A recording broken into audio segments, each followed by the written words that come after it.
हमारे सेक्युलरिज्म के ठेकेदारों को वही सुनाई देगा जो उन्होंने जिंदगी भर सुनने की आदत डाली है।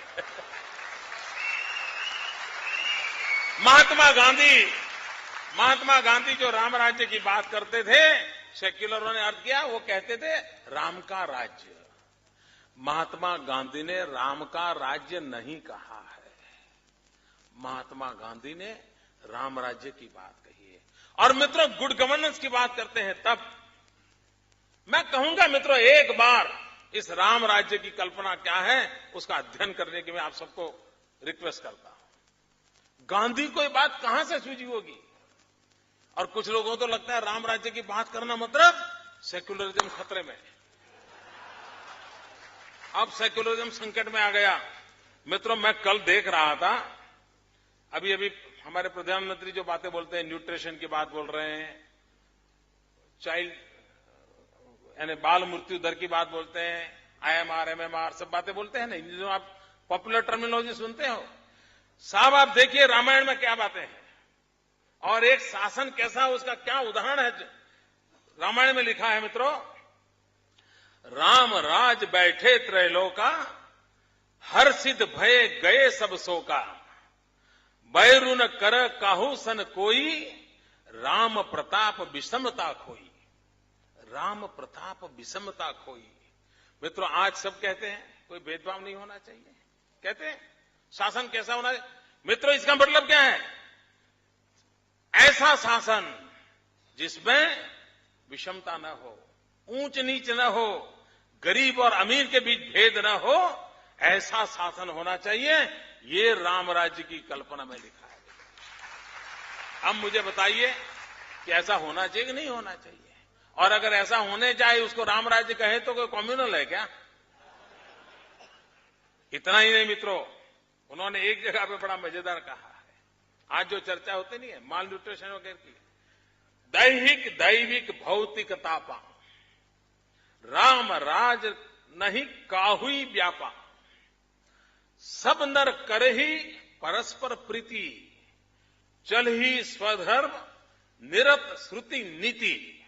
शासन में, समाज में ऐसी अवस्था होनी चाहिए कि जनता जनार के बीच परस्पर प्रेम का माहौल हो, एक दूसरे के प्रति दुर्भावना का, जेलसी का माहौल नहीं होना चाहिए।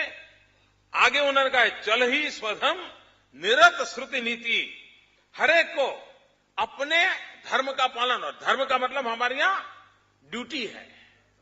शिक्षक धर्म का पालन करो, मातृधर्म का पालन करो, पितृधर्म का पालन करो, रिक्शा ड्राइवर का धर्म का पालन करो, ये हमारी यहां कल्पना है।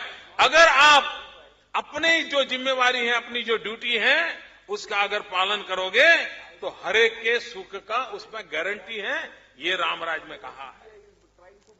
उन्होंने माता मृत्यु दर, शिशु मृत्यु दर के लिए राम राज्य में जो कहा गया है, मित्रों, महात्मा गांधी को राम राज्य क्यों पसंद आया था?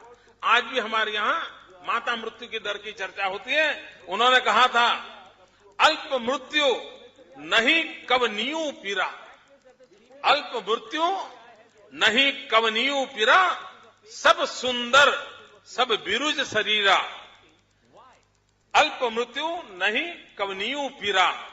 बालकों माताओं के आरोग्य की प्रति चिंता करने वाली शासन व्यवस्था होनी चाहिए और समाज का व्यवस्था आरोग्यप्रद होनी चाहिए। आगे उन्होंने कहा, सब सुंदर सब बिरुज शरीरा, सभी निरोगी हो और बलशाली हो और शरीर सुंदर सौष्ठ वाला हो, ऐसा समाज की रचना करने का काम शासन का और शासन व्यवस्था का होना चाहिए। ये उन्होंने शिक्षा के संबंध में राम राज्य में क्या कहा था?